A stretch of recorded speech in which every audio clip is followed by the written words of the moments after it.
podcast. And our attendees are in the process of joining.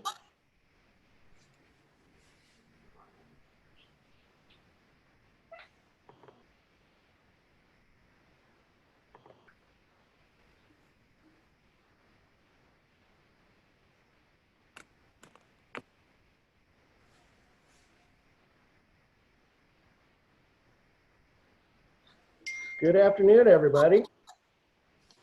Welcome to Remote Work, How to Successfully and Sustainably Decentralize Your Workforce.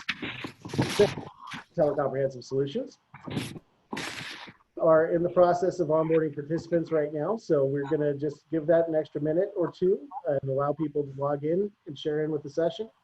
Before we Brian, we got no sound. They're chatting in, they can't hear. chat vocally with us. However, we do have a question and answer tab down at the bottom of your screen. If you have any questions for the panelists, please go ahead and type in those questions there, and we will try to make the most of our time here together.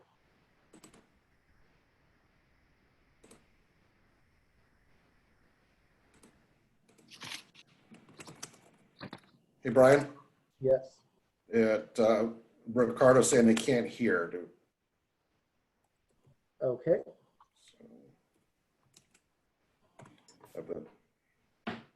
We're having issues with volume. Okay, somebody just confirmed they can't hear, so that might have been fixed. Okay, all good. Cool. All right. So in order to be respectful of everyone's time, we are going to go ahead and get started now.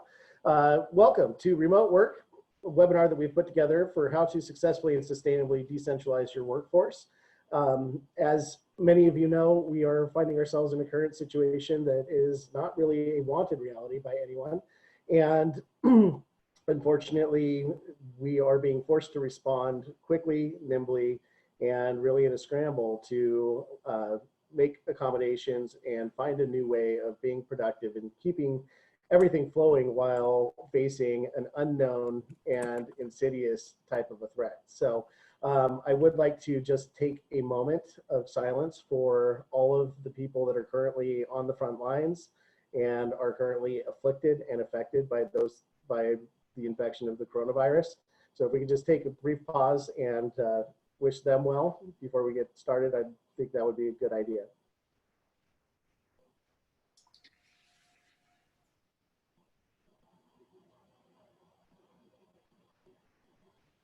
All right, thank you for taking a brief moment to pause and reflect with us. We're going to go ahead and welcome our panelists. So today we have with us Maria Scarmardo, who is the owner of Praxis Security, Brian Montes, president of Scaleocity Works, George Dikeakos, partner with LevelDesk, and Nihal Thakore, the chief business development officer for Oneclick Cloud. Maria is an experienced technology entrepreneur and leader in crime defense, leading the paradigm transformation for businesses to proactively address risk and compliance. She is a proud member of the Irving Las Colinas Chamber of Commerce in Texas and member of the Technology Leadership Council. Maria serves as the executive director of infoseccareer.org, a nonprofit organization that offers men and women the opportunity to become qualified members of the information security industry through mentorship programs and training. ISCO CIP, Cyber Influential Professional Program, has connected industry influencers and executives throughout the Dallas-Fort Worth area. Brian Montes and his team focus on delivering talent solutions that accelerate growth, minimize risk, and create a high-performance culture. Before starting Scaleocity Works, Brian worked for both Fortune 500 companies as well as closely held corporations. His professional experience has spanned 15 countries with key responsibilities for the P&L, managing cross-functional teams and overseeing the HR and operations initiatives. Brian currently serves as a board member with the Greater Irvine Chamber of Commerce and is the current board president for Orange County 4-H. In addition, Brian also sits on the United Way Orange County Advisory Board for the Upskill OC Initiative and serves as an advisory board member for the Executive Next Practices Institute. Brian's education includes a Juris Doctor from Western State University College of Law and a bachelor's degree in business administration. Welcome, Brian. Thank you, Brian. Dikeakos with LevelDesk is a seasoned technology professional with over 15 years of experience working with and supporting software, hardware, networking, servers, PC, Mac, Chromebook, mobile devices, virtualization, printing solutions, internet services, telephony, help desk, and so much more. He is what we refer to in the industry as a managed service provider, providing outsourced IT services.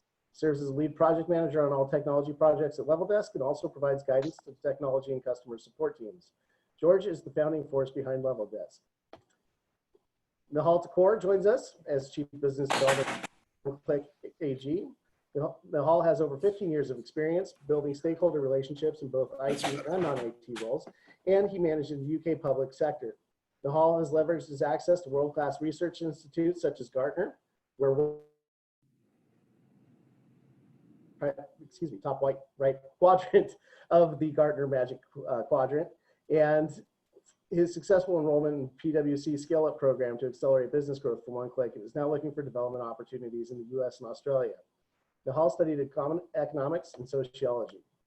So thank you guys all for joining us today. We would like to start off with just really kind of a high level 50,000 foot view. Obviously we've all now made this initial jump in the last 2 weeks as the situation has continued to evolve. There's been a scramble. Hopefully everybody is actually social distancing at this point and not going into their office.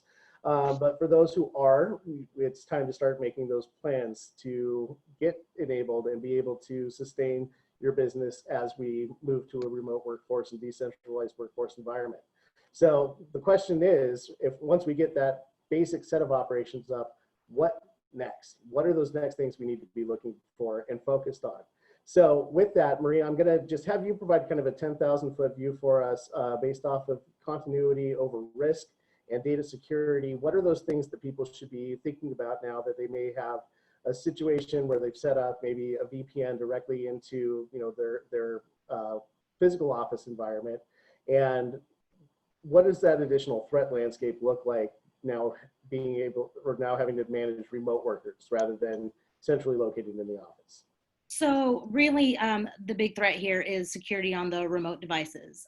So most businesses had structures where they had their select users that were out on the field or wherever to do remote work. They were never preparing for the entire workforce to go, and so that's really where a lot of the threat is, and securing that data flowing in and out.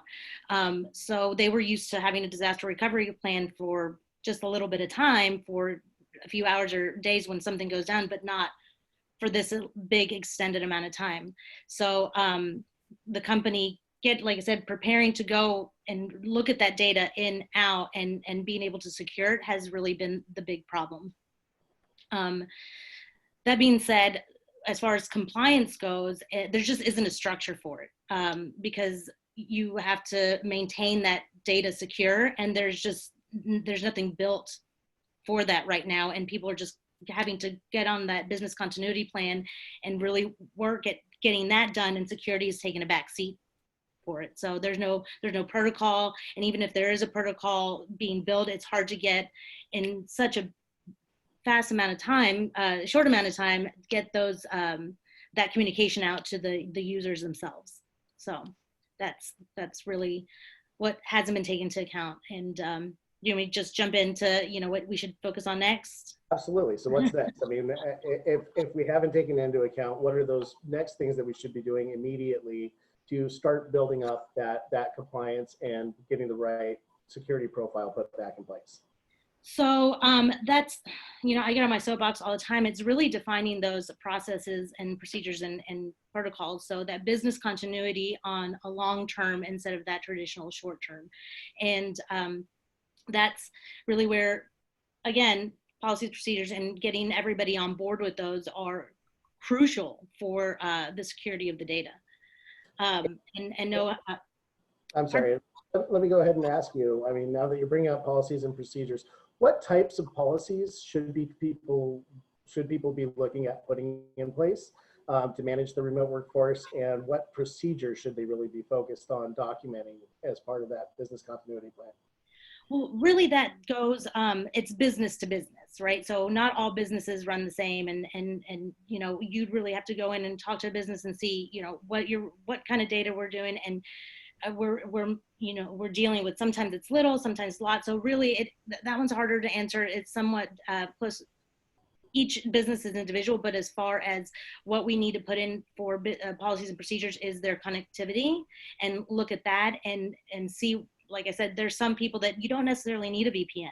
Sometimes they're not moving that kind of data, or they could just have a secure website. So that's a little bit more particular per business, and how to cut costs to be able to do that is also something you want to put in and have the right policies in place to be able to keep that secure.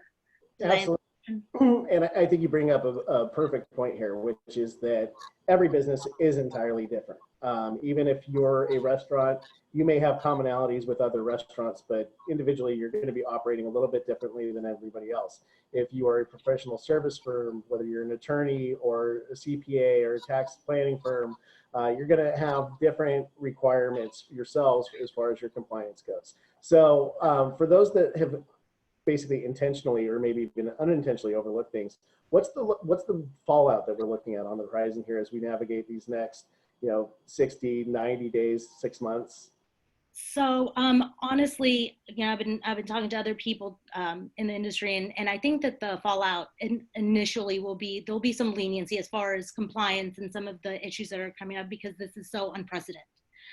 I think that there'll be some leniency, but that being said, in the long run, because we'll now know this can happen. It's not, oh, wow, this has never happened before. It has happened before. What do you have in place? Industries are going to really have to step up with their data loss and their data exposure. We have bad actors right now taking advantage of people not knowing what to do. And again, I think that's why there'll be some leniency, but moving forward, the compliance, everything is going to get a little bit more strict. Like you already knew. There'll be no excuse of, I didn't know this, nothing like it's ever happened before. We'll have had an example, and it's going to get a little bit more difficult, and there are going to be more eyes on all of these components. Sure.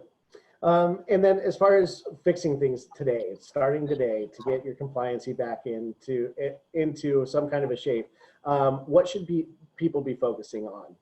So I think that right now people need to really stop the hemorrhaging of that data loss and that data access, and that, do some triage right now and look at their secure connections, start the easy stuff, look at those connections, see what we can fix. I think that is what we can do now. What we're going to have to put in once the dust kind of settles and everybody's a little bit, we get into a little bit of routine, we'll go back and do some gap analysis and see where we can fix it and see what we need to put into place. But right this minute is stop the hemorrhaging, might get tongue tied, the hemorrhaging, and do some stuff right now that can really be impactful as far as securing that data in and out of people's homes. And that would just be my advice for right now. All right, great. And I think that brings up a perfect point. So we're going to go ahead and move into HR and culture. Just a reminder to those that are watching the webinar, we do have a question and answer functionality down at the bottom of the screen. So if you have any questions for any of our panelists that we're not addressing as we have these brief overviews or as we get through our discussion, please let us know and we'll make sure to get to them. Brian Montes, let's go ahead and jump to you with as far as HR and culture in a newly released acronym for remote world. What are those things that employers may have reservations about moving to a remote workforce and managing productivity? What are those things that we need to be looking at? Well, the reality is that, most employers are going to be very nervous, especially if they haven't had a remote team before. So, it's going to create a lot of apprehension because, unfortunately, there's a lot of employers out there that have this micromanagement philosophy or attitude. And so their concern is, if my team's not in the office, how am I going to make sure stuff's getting done? And the reality is this, is that, if an employee is going to be unproductive, they can very well be unproductive in the office under your nose, just as, and be unproductive at home. It doesn't matter where they're working, right? It's all about the culture that is set as the foundation, right? If you have a healthy, vibrant corporate culture where people understand that that the rewards are based on productivity and outcomes and not time put in, then the transition to having a remote workforce will not be as painful or as hard to make. If that makes sense. Absolutely. And from the employer's viewpoint, how do you remedy the organization for remote work? How do you get that really put in place from the employer perspective? Great question. So in addition to the technology side, which we'll touch base on in the remote acronym, but in addition to the technology side, one of the things that has to happen is you need to look at what are the current policies and procedures in place. Do my current policies and procedures support a remote workforce? Because they may not. We may need to look at adjusting attendance policies. We may need to look at adjusting company property policies, right? So we want to start by looking at all those policies. We also want to talk to the team and understand, do they have the capabilities to work at home and work remote? What does that look like? And we'll talk about that in the remote acronym as well. But starting to get that team ready requires a lot of conversation and setting expectations about what needs to happen when that team now disperses and starts working remote. From communication to expectations to how we handle meetings, all of that has to happen. And sometimes it happens on the fly. Sometimes the team has to disperse and you start rolling these things out as they're already working remote. Gotcha. And then from the employee viewpoint, how does an employee get ready to suddenly start working remotely? If they're used to having a routine that puts them in the office every day, what are those things that they need to be focused on to make sure that they're still being So from a team member perspective, if we break down that remote acronym, the first one is R is ready your personal workspace. The team, you need to go home and take a look around your house and figure out, where am I going to work, right? It may be a shared space now. I just hung up with a benefits broker who's recently married, and he and his wife are now both working out of the house. They're, everybody's home now. So you really need to take a look around and determine where am I going to work? Am I in the breakfast nook? Do I have a bedroom that I can convert to an office, right? Because now people may be competing for shared space. We have to allow and anticipate distractions that are going to happen, and understand that, we're going to have a lot more video meetings, and we need to take that into account. The E in remote stands for expectations. So now that I'm working at home, I've had to manage expectations with not my coworkers, but my new coworkers, right? Your new coworkers are going to be your spouse or your partner, your kids, and definitely your pets, right? You've got a whole new set of coworkers that you need to let know, hey, this is when I'm working, this is when I'm not working. Have an expectation conversation with them so that they know how to make the transition with you. The M in remote stands for morning routine. You had a morning routine before. If your morning routine was you would get up in the morning, you'd exercise, eat a healthy breakfast, get ready for work, and then jump in the car, that routine should stay the same minus the jumping in the car bit. So keeping the same morning routine is critical to being successful when you start working remote, because it helps set your mindset for the day. The O in remote stands for organized communication. If you as an employee are not sure about which different communication platforms you guys are supposed to be using, you certainly better ask. Are we on Slack? Are we on Teams? How do you want us to communicate? When do we use email, right? Make sure that all the communication that you're pushing out there is organized. And the other key thing is to allow other team members the same grace that you expect. Everybody's been dispersed. Everybody's working remote. Give your coworkers the same grace that you expect, and understand you may not get a response back in Slack in the next 12.5 seconds. The T in remote stands for time blocking and tasks. It's even more important than when people start working remote that we still prioritize the day, use technology tools to let coworkers know if we're offline, on a break, what's going on, and do our best to avoid non-work distractions. It's very easy to want to, jump on those projects that you have been procrastinating on, such as, organizing your closet or cleaning up the garage. So it's very important that when you start working at home that you implement some level of discipline. The last is my favorite one. The E in remote stands for embrace the extra time. If you no longer have an hour-long commute to the office and home, you've just picked up 2 hours a day. Embrace that extra time. Use it with your family, use it for personal and professional development, exercise more, whatever it is. But use that time wisely, because you'll be able to put it back into your own life. Great. Wonderful insights, especially like that embrace the extra time point. I mean, I think that really is the key component here. And I think something that a lot of employers may not have thought about. We have different skill sets possibly that also might need to be enacted during this time. So from your perspective, what is that opportunity from an organization to look at, okay, great, we've had to slow down a little bit. We've got the core triage functions that we still need to service our clients, our customers, the business. but as far as creating additional opportunities in this kind of a cycle through education, what does that look like for employers? So this is an excellent opportunity as things slow down to start working on the business instead of in it. So I know a lot of companies that are taking an opportunity right now while things slow down just a little bit to start bringing in additional learning paths, bringing in professional development, setting their team up and taking a look at what else they needed to upskill them. They're working on big projects that they hadn't worked on before to help organize and set them up for the next level. So it's a great opportunity to take a step back and have everybody start working on some of those projects that you just can't get to when things are going 1,000 miles an hour. Sure. And I think that brings us quite nicely to chat with George for a minute about IT challenges, right? So now that we've been through the mad dash and we're getting our employees up and working remotely as much as possible, what are some of those things that employers and businesses can start doing immediately with their employees to work from home? And what are some of the important things to look out for? Thank you, Brian. So essentially, we have technologies available to us that have been around for years. That could be VPN, it could be remote desktop, and access solutions that we could implement immediately. And, we have been for many of our clients. I think the important thing to remember is that because everybody's starting to work from home right now, the attack vector has increased significantly. You're basically opening holes into your network and allowing people to get access. So we can set up VPN, we can set up remote desktop, we can set up different things like Go to My PC and solutions like that. Those things are all great, but we also need to think about security and enabling that. And that brings up a wonderful point where somebody who might be working from home may not have the company firewall, hardware or software in place.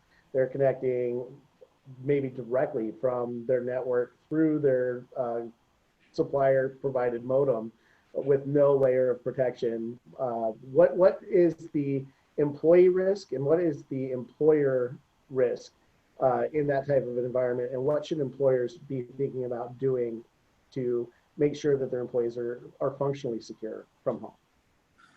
Yeah, one of the biggest things that we keep telling our customers is that you can secure your corporate network, you can secure your corporate devices, and you have control over all of those things. What you don't have control over is a personal device that an end user may have. So you don't know if that person has antivirus. You don't know if that person's computer is infected. As soon as that person connects to the remote VPN, that virus might have access to your entire internal network. One thing that we do suggest is provide company hardware. I mean, that's the simplest, easiest solution.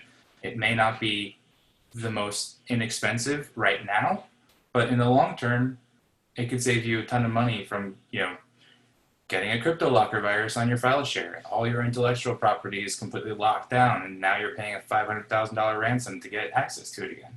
Right? So these are the things to think about. Absolutely. So going into our second question, are these solutions expensive? I think you would agree that they're not nearly as expensive as the potential risk to the business if you don't take that investment mentality during this time. Is that correct? Absolutely. I mean, there are solutions available to our, in the small business space, anywhere from $0 to, 5 figures. So it really depends on how important the data is to you and your intellectual property is, and what specific solutions you're in need of. So, and as far as those types of solutions that somebody might be in need of, obviously remote access is one of those solutions. Many people who may have made that scramble to set up a VPN, for their employees into their local area network at their office. From a infrastructure perspective, that can be a productivity killer depending on how much internet availability you actually have at your office. The upload of that data off of your remote desktop and back to your remote workers desktop is limited by whatever that upload speed is on your bandwidth connectivity. So what would you say to a business that doesn't think that they can actually afford a good remote access solution and are trying to kind of cobble some of this stuff together? Yeah, I mean, you have to, again, it goes back to weighing your costs, right? So you have to weigh out what is the cost of lost productivity to you? What is the cost of lost productivity to you versus what, let's say, increasing the bandwidth of your internet circuit is at the office to allow for more access, or shifting everything to the cloud, for instance, to remove the load from your corporate network at the office and actually increase the load for a lower cost. You know, a slow computer and will create a slow employee, right? Like a less productive employee is the better term. And that ultimately costs you money. Absolutely. So with that, what are some of those questions that an owner could ask their IT department or their IT provider to get a better understanding of how remote access would actually work for their company, and if it's even possible to do it with how they've configured their legacy infrastructure? Sure. I mean, the immediate question could be, is always going to be, the very first question is always going to be, what can we do with what we have today? You know, can we provide VPN access with the firewall that we have today?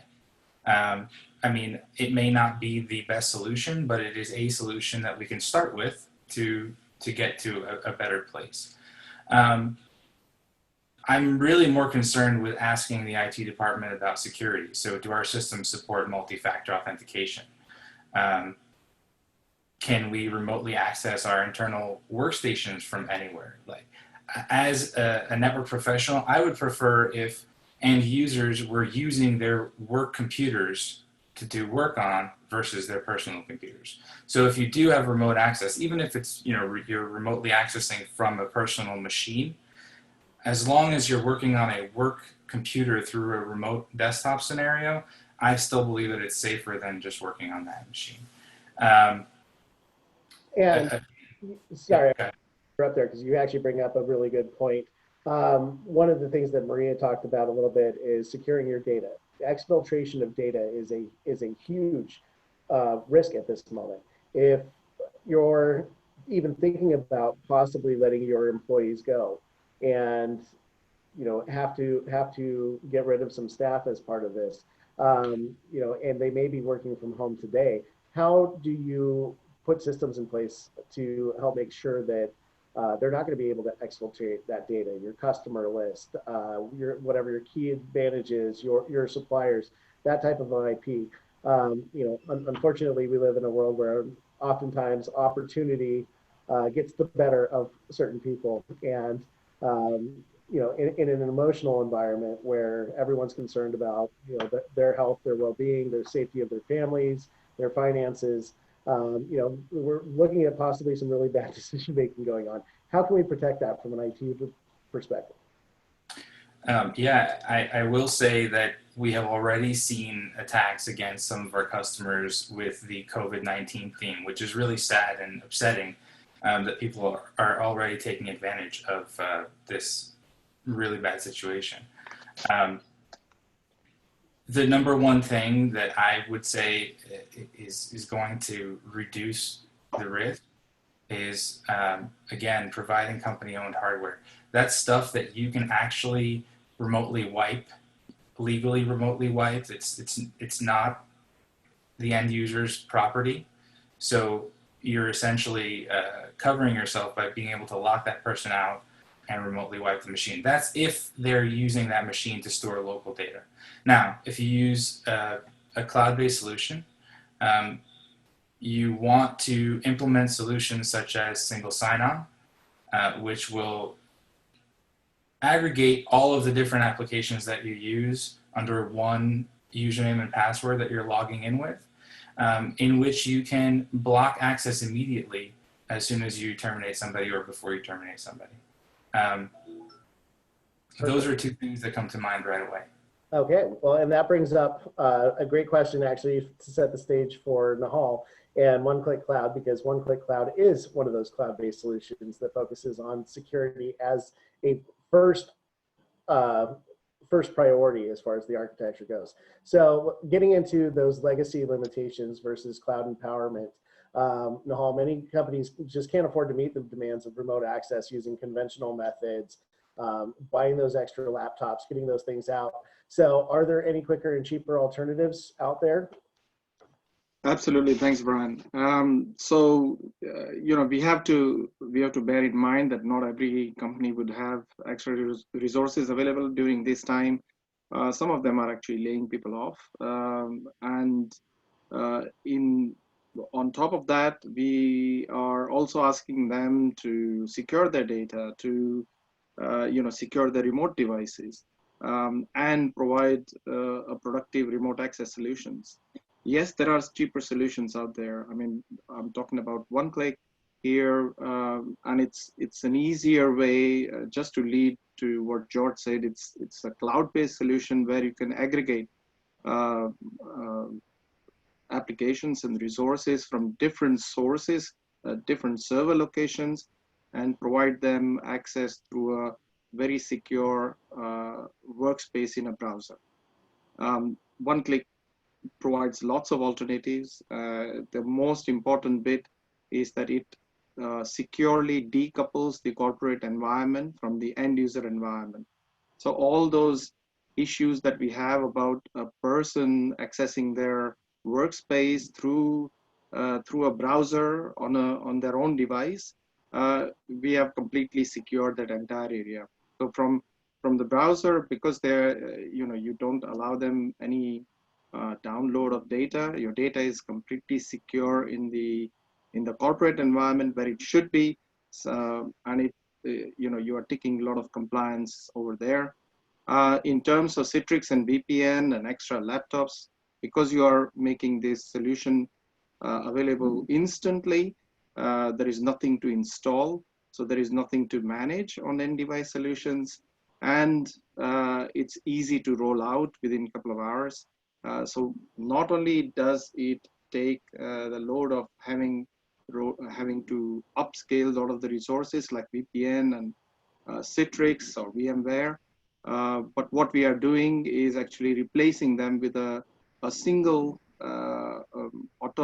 like an automated provisioning tool to distribute applications securely. Very good. So let me ask you this then. Skipping ahead a little bit, now with the lockdown extending for weeks, is there any way that we can boost up the security without causing any disruption to current workflows? During this interim period where they may be accessing those remote resources and doing it directly over the network and possibly experiencing some slowdown. Can you set this up in parity with their existing system so that everything is current as of the date that you go live on this type of a platform? Absolutely. So Oneclick does not require any installation or does not require any other solutions. So you are literally connecting your existing environment, or whether it's on-prem or whether it's in a data center, public or private, whether it's an internal or external website, you can connect all of them using commonly used remote protocols, and the platform itself will provision it in a centralized workspace with single sign-on, with multi-factor authentication, and obviously using our own IP, which is a streaming protocol. And this can be achieved with your existing architecture as well. So it does not require too much of investment.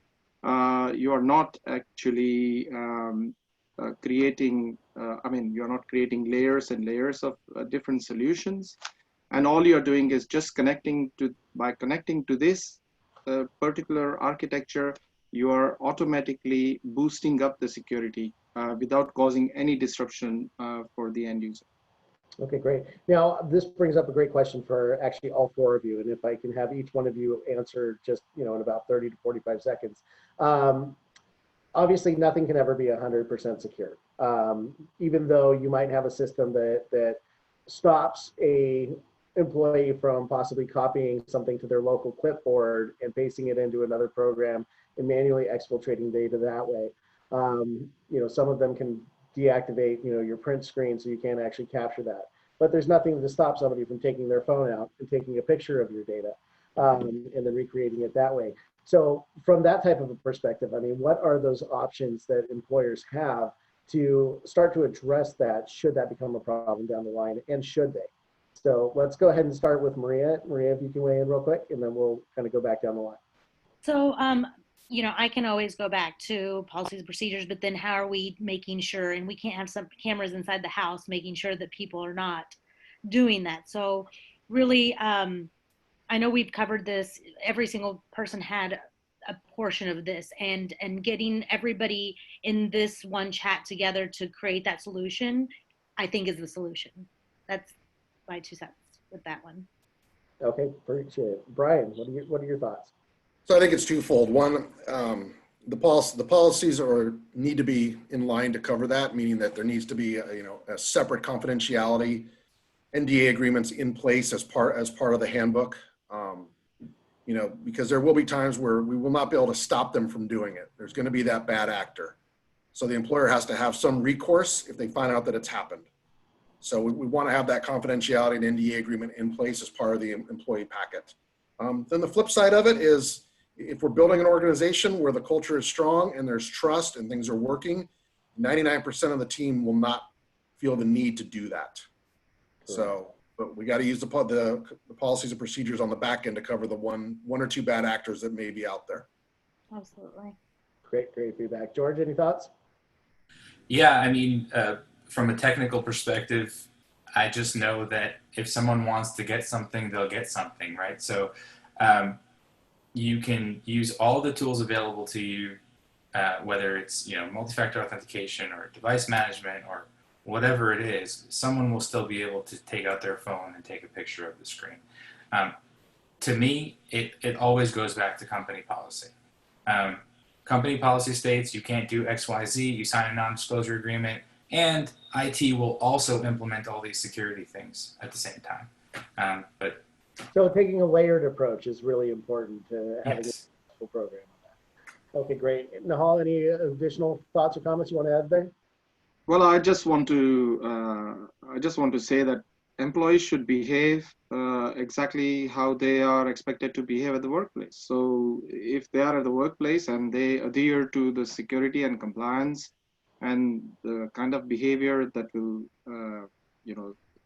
that is not sort of acceptable, and they know that, then they should think about remote working as just an extension of that. So, you should not be thinking about employing even more technology to snoop on people or anything like that. So I completely agree with Brian. Okay, great. Well, thank you. So the question of cloud first. This is kind of where we're going to start moving more into kind of an open discussion here. But I think a really important thing that people need to start thinking about at this particular juncture in time is, if you have not already been enacting a digital transformation in your business, by default, you're doing that now.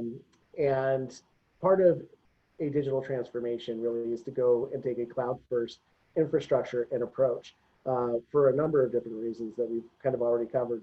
So from that perspective, as I work with clients and help them through that digital transformation process, one of the first things that we look at is, what have you been managing in your normal workload, your normal environment that makes sense of to let go of now? That may be a slave to a process that, made sense when you were physically in your workplace, but now it's gone, right? And so when should we innovate around that? Obviously, Brian had mentioned, I think previously, that now we have a lot more time at home and we've got time to start thinking about this. So, why build that resilient architecture? Because the security is important, because the sustainability and the business continuity and the disaster recovery portions of that are so important. So kind of as we talk about that, one of the things that I always advocate to people is to ensure that they are empowering their employees and to ensure that they've got the right skill sets in place, is that one of the first things that they should be looking at actually is a learning management platform.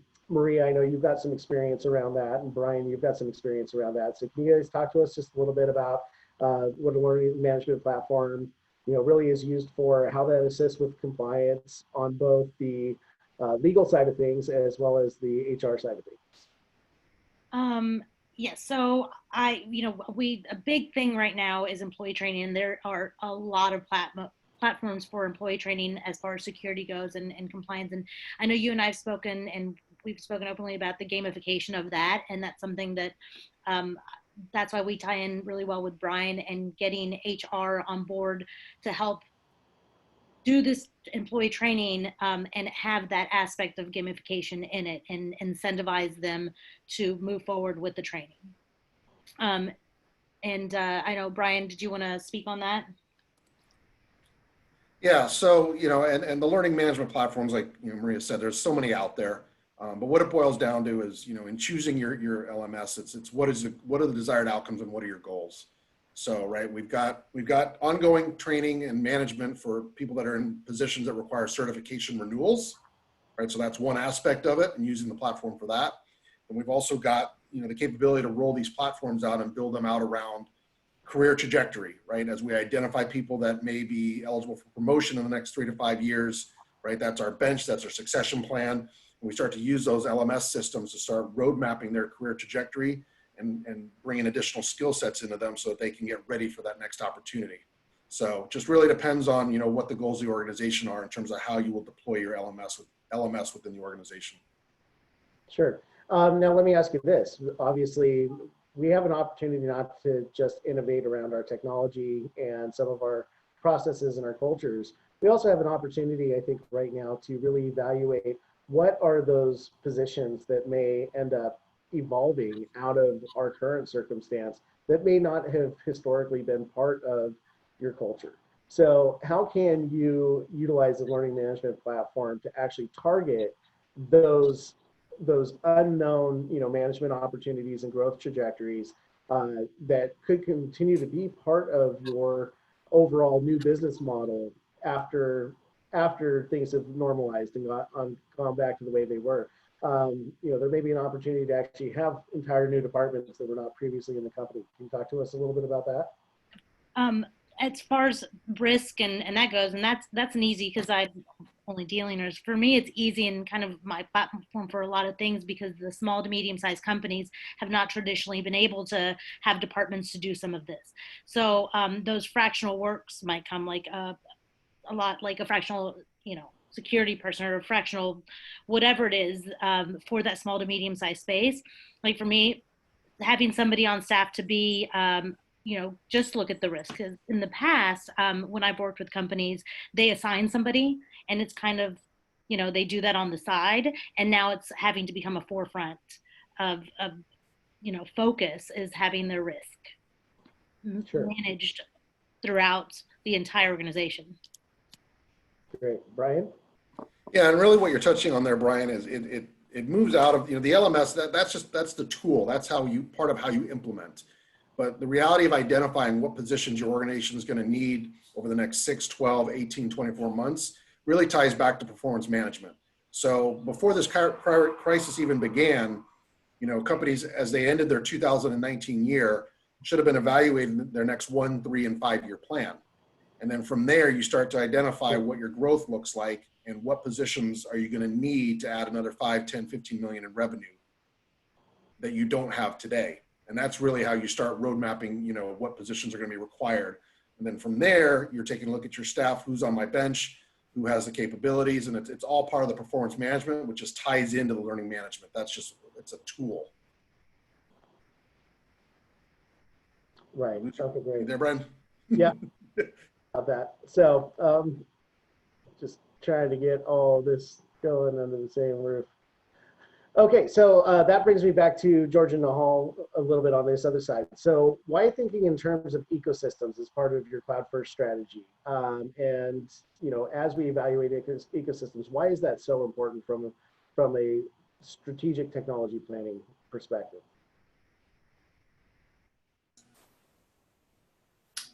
Judge, you. Go on, Judge. Well, everything that I do is about strategy, at least in the IT sphere, right? So what we look at usually is where we are today. When we enter a brand new client, for instance, what we look at is where are we today and where can we be in 3, 6, and 12 months, right? And for us, it's important to help our clients understand where they are and where they can be and what it's going to take to get there. But more importantly, why, right? Why should I be spending the money on this? Why should I be, forget spending, why should I be investing in these technologies? And I hate to say it, but it's for times like these, right? Being prepared for a pandemic is better than scrambling at the last minute and not having a solution in place.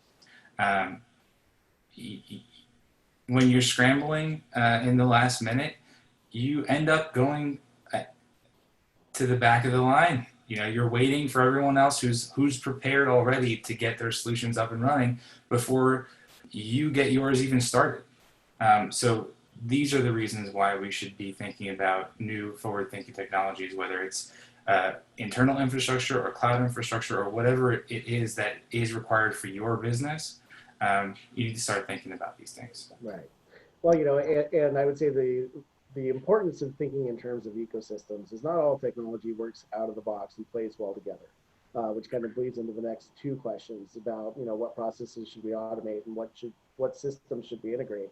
You know, because the trick answer to both of those is as many as possible. You know, if you're used to having a large outlay for your payroll, and you know you're kind of okay with things, you know, taking time and moving a little bit slowly, you know, at the office environment, but having some faith that they get done, that speed of business can get really impacted when you're in an entire cloud environment. And to maximize your resources and your investment into your staff, taking as much of the menial task burden off of their shoulders by automating as much of that process as you can. You know, utilizing new forward-thinking technologies, introducing AI, you know, into your, you know, corporate wiki and building out, you know, some type of a intranet that is available to your customers and to your employees that talks about, you know, best practices and where can they get answers. You know, already the state of the industry is that, you know, knowledge workers spend about 57% of their time actually going and looking down and hunting for information that they've already touched at some point, and it's gotten buried and it's gotten siloed, and they're having to dig that up and reproduce it. So, you know, I would definitely just stress to everyone that this is a huge opportunity to now take a look at, you know, what are those things that we can deliver better for our employees to make them feel like their investment back into us is worth their time, and also to make sure that we're getting most of the investment that they're committing to and create some of that longevity. So making those accommodations for things that we may have pushed off in the past. So with that, I think it's also really important that we dig into KPIs, productivity, and the whole big brother mentality. You know, if you're already struggling with productivity, even in the office, how do you trust your employees when they're working remotely? You know, what's appropriate to monitor and measure, what's too intrusive, and where do we find that balance? So I'd like to kind of extend that back and go back through each of you again. Brian, Montes, we'll go ahead and start with you this time. Well, the challenge is this: if you didn't trust your employees when they were in the office, you're not going to trust them when they're remote. So, and that's just a fundamental breakdown of the organization. So, you know, much like, you know, if you didn't prepare your technology ahead of time, like George said, you're going to be at the back of the line. Same thing is going to be true if now all of a sudden, you know, you have to go to working remote and you had problems with productivity and trusting your employees before they started working remote. So in order for, you know, to make sure that you can trust your employees and vice versa, that your employees can trust you, it really requires some very detailed, in-depth conversations, clearly setting expectations, providing constant feedback, and making sure that the communication channels are open so that you start to transition your organization from being a time put in organization, i.e. everybody punches a clock and that's what we watch and that's what's important, to know we are a performance and results-oriented organization, and we require accountability, self-accountability as well as leadership accountability. And those are the fundamental principles that have to shift if the organization is going to work, whether it's remote or not. but it's even more important when that company's gone remote. Sure. And Maria, I think you've got some ideas about this. Oh no, I was saying that's back to your question, and he was right. Trust is so fundamental to it, but you know, there a lot of companies are now implementing, you know, being able to watch how long people are and everything, and really have that visibility on the devices. And again, it would be way better if it could be a culture shift and not, let me look at absolutely everything and report everything that's on there, and let the employees show their productivity and their trust themselves. Sure. I mean, that brings up a great point though, because there are platforms out there. There are technologies like Workpulse that allow an employer to get very granular and see exactly what applications somebody has been on, how much time they've spent with them, you know, time idle, where they've been sitting around. How does that type of a focus, I mean, why is it still important to have access to that data, but not necessarily leverage it in that big brother or punitive micromanagement way? I would like to add on the technology side of things. So on the productivity, we always start thinking about whether the person is productive on the you know, on the computer. But going back to what George was saying, that productivity is only as good as the performance of the computer in front of you. So you can actually look at all that kind of a data without actually being too intrusive. For instance, you can have an analytical data that just says which applications are being used by which devices at what time, and just making sure that there are enough resources available to the IT person to make sure that the performance never suffers. So of course, we have to trust the now that we are giving a very performative IT to the end user, the productivity is bound to come through. So I'm looking at the flip side of it, rather than being completely intrusive about what they are doing at every single point of time. Sure. So is there a sweet spot there? I mean, is there a balance between having access to that data and being, you know, over aggressive with it, I guess? Well, there are solutions out there, and I've seen some of them where you can use a anonymized data to actually build up a model and see how, without pointing fingers at particular employees, you are actually looking at the problem and trying to resolve the problem. And that's where maybe the balance, maybe the technology would come up with a balance. But of course, at the end of the day, we have to understand that it's people who's using this technology. So building that culture is also very, very good about. I mean, that's the most important part. Absolutely. And Brian, bringing it back, you know, let's say, sure, across the board, 95% of our workforce, 99% of our workforce, you know, we've got that trust. We know that they're okay. Let's talk about maybe some of our not as great performing employees. Maybe they've recently been put on a performance improvement plan, and they're doing a PIP, and that happened before you even moved them to remote. Does it make sense to actually continue to have those tools in place and to leverage them in that capacity to try to help that performance and diagnose those issues? Or do you feel like that is counterproductive from the employee perspective because it undermines that trust that you're trying to build as you build them up and turn them back into the employee you're hoping they were going to be to begin with? No, I think it boils down to how we tell the team we're using the data, much to Nihal's point there. So we have to have the data because we cannot fly blind, right? So it comes from the point of how do we message this?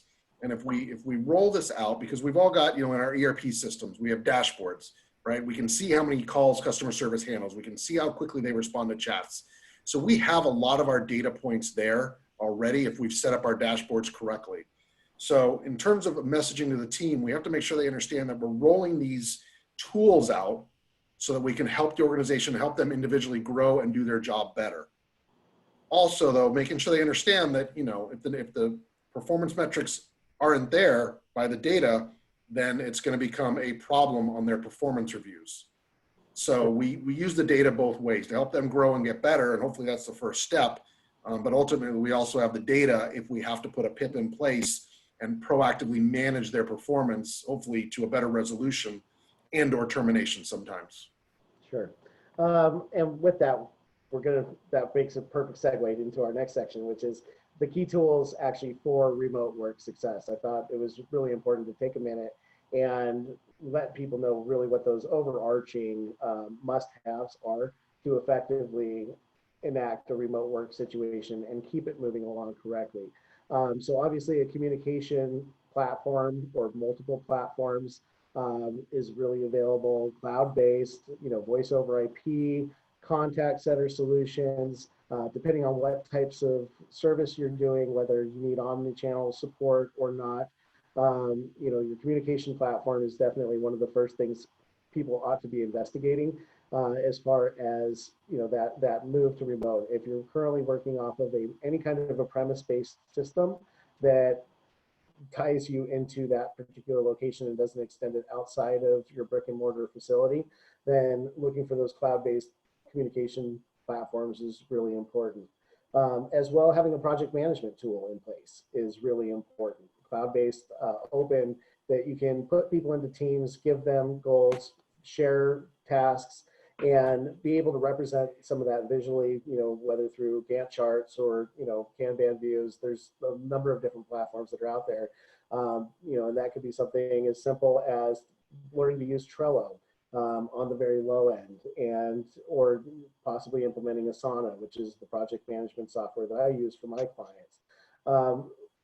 And as we kind of work through these collaboration tools, being, video conferencing, being the ability to whiteboard remotely and do brainstorming and idea storming, having accountability tools in place, having that company wiki or the intranet, and enabling that with AI so that your employees aren't looking for information, but it's getting served up to them as needed, and linking into your critical applications so you can actually get that data back.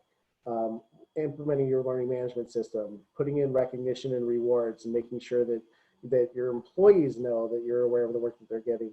And then also from the cybersecurity system for company systems and remote employees, making sure that you have those tool sets. So with that, I'd like to go back through and kind of talk to each one of you about what tools you've kind of worked with, what you're familiar with, and what your feedback is that you've found success with. So Maria, can we start with you?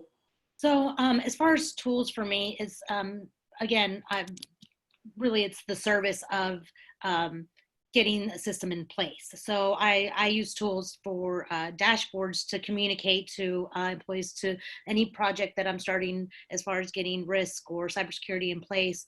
I have a project management tool for that. And I think all of those are and having a dashboard with measurements and metrics of where we are, where we're going, where we were, to really get that going.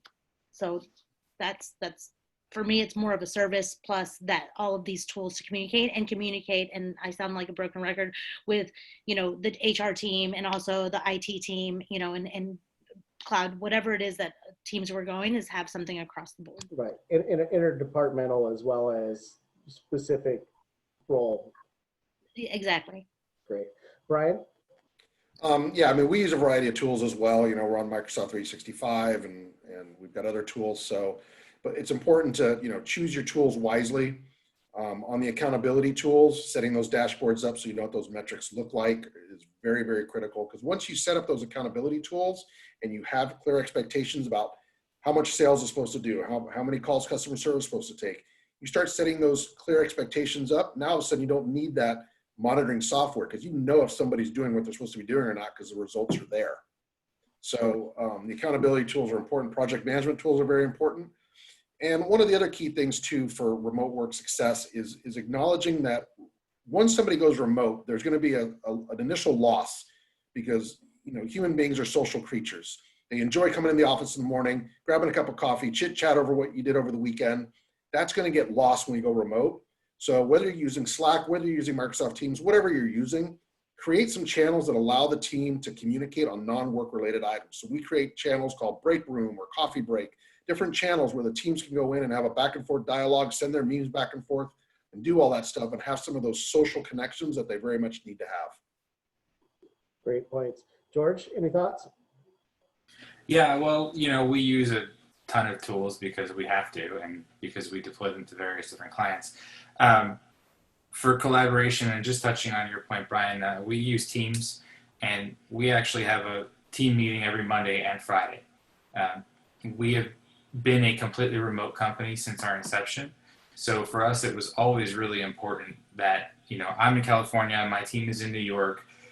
We have to be able to communicate we communicate on a daily basis through chat, but at least once or twice a week, see each other's face, have a cup of coffee, crack some jokes, and it's extremely important to be able to do that, to be able to continue being productive. If it's just work, work, work, and you're in your home, you're associating that with your home, and you're becoming, counterproductive. It's counterproductive.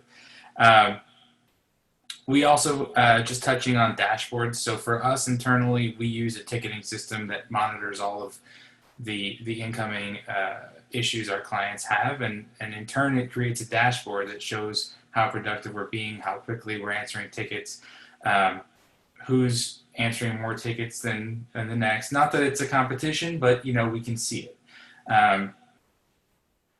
I'm usually on the bottom of the list, right? To all my customers who are watching this webinar. It's just important to have tools that measure what you're doing, but without being overbearing. I think that's my take. Yeah, absolutely. So Nihal, any quick thoughts you want to chime in on that? Yeah, sure. So we do similar. We live by our aim to simplify provisioning and simplify IT architecture as much as possible. So we stretch Jira to the maximum, from ticketing to accountability to providing company wiki, and we use Slack a lot, including all the channels that Brian was talking about. So we have the general chit chat and sharing news items or just something really silly, whatever. From there to collaboration within those channels as well. So use it maximum. I also use ClickUps with some of our external stakeholders and partners, because they prefer that to any other channels. And we sometimes even invite some of our external stakeholders into Slack, so they feel part of the team when we are talking and when we are collaborating on any projects together. Again, with cybersecurity, our platform is extremely secure and goes with zero trust, establishing zero trust network. So yeah, we are all working remotely continuously, and using Zoom is our tool for choice to communicate all the time. Sure. And Zoom has turned into an adjective over the last 2 weeks. So it's been an interesting evolution, but even with that, without taking your time to actually get into the platform, it's not necessarily secure. If people have your public meeting ID, your room number, yes, if you don't have the protocols in place and the system permissions set in to make people register, they can barge in. We've been seeing this over the last couple of days. We've had a couple of school systems that their Google Classroom has been penetrated, or their Zoom meeting. So, definitely be cautious of that. Don't post your private webinar information out on the internet, just as it is. Please use some type of a encryption or Bitly or something else to remove that ID from the public facing. It doesn't necessarily add additional security by itself without setting those password permissions, but it does at least make an extra hurdle for people to have to go through before they can start to identify that information. Maria, it looks like you had something to add.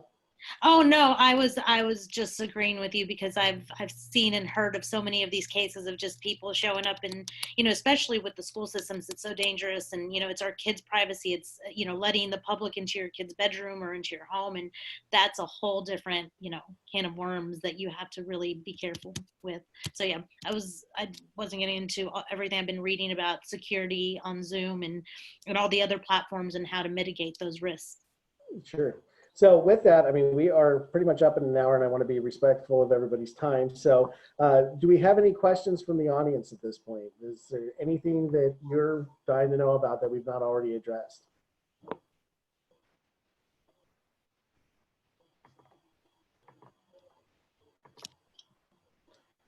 I don't see any questions coming in at the moment. I don't see any questions coming in either. So each of our panelists, I wanted to take a moment and thank you very much for participating with us today. We got one question coming in. Tools for dashboards from Rose. Tools from dashboards. Let's see.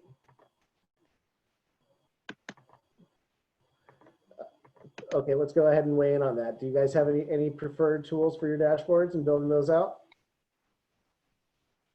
We have actually created our own dashboard with Jira. So I mean, it's a luxury to have a lot of well, the DevOps working within the team, so they can quickly create the dashboard that we customize for our own needs.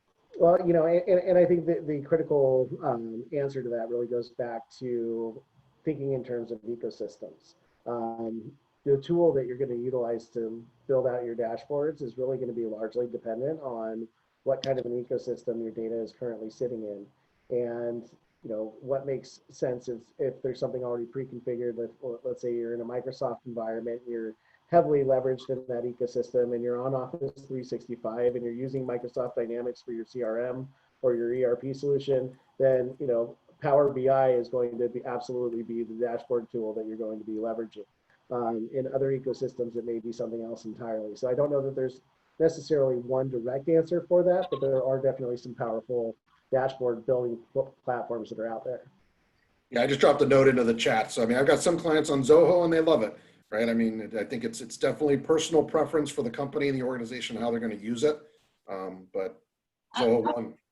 I would like to add one thing. Sorry, Brian, and I think it's personal as well as economical. So there's, you know, Zoho is a really great option for some of the smaller companies. It's a much lower price point and gets you the things that you need to have on your dashboard. So I think that's one of those questions is, you know, what's in your ecosystem and what's in your price point. And there's some like there's some of them that is just way too much for a small organization and somebody talks them into getting it. Never has made sense to me. And then they can't implement it. It's the implementation's too hard for them. Exactly. So really it's, you know, consult the people that are helping you in your ecosystem and see what's the best for you. And never forget there's all this emerging technology. There's a lot of platforms coming out because of this crisis. There's a lot of platforms that are going to start emerging and will start meeting these needs that aren't legacy kind of platforms that are emerging and pivoting really quickly in this environment. So keep out for those as well. I think we're going to see a lot of those coming up. Yeah, absolutely. And I think it's critically important for everyone to just be aware of where you are right now, right? Think about your company development in terms of human development, right? You know, are you still really in your infancy? Are you kind of, you know, wearing diapers and looking for, you know, free meals every 3 to 4 hours? You know, that's okay to be in that type of a situation. But as we continue to grow, we learn to walk, we learn to run, you know, and we evolve as people. Your business is going to as well, and your technology stack will as well. There's nothing wrong with leveraging as much free as you can for as long as you can. But when it does make sense, when that becomes more of a management nightmare and cost center, then it's worth maintaining. Making sure that you're aware of when you've hit that transition and are ready to move up to that next level, that you're doing it in a thorough and thoughtful and well-planned and strategic way, and going out and leveraging resources such as the panelists that we have here available for you today to make sure that you're thinking through your growth trajectory in the right way. Any other questions that we have? All right. Thank you all very much for attending. Thank you again to our amazing panelists. We appreciate all of your thoughts and sharing best practices with us today. If there's anything or any more information that you as a participant are looking to have us address in the weeks going forward, we are looking at putting together a series of these and making that content relevant to you in your particular situation. So if you have any additional questions, please feel free to reach out. Also, our panelists will have some resources that will be made available to you after this. So please just shoot off an email requesting that information. We'll make sure we get that out to you as well. Panelists, would you like to say goodbye? Thank you very much. Bye. Thanks, Thanks a Brian. lot. Thank you, everybody. Thanks, you. guys. Y'all, take care. Stay safe and healthy. You too. Take care, stay well, wash your hands. Brush your teeth. I don't think that was a problem. Okay.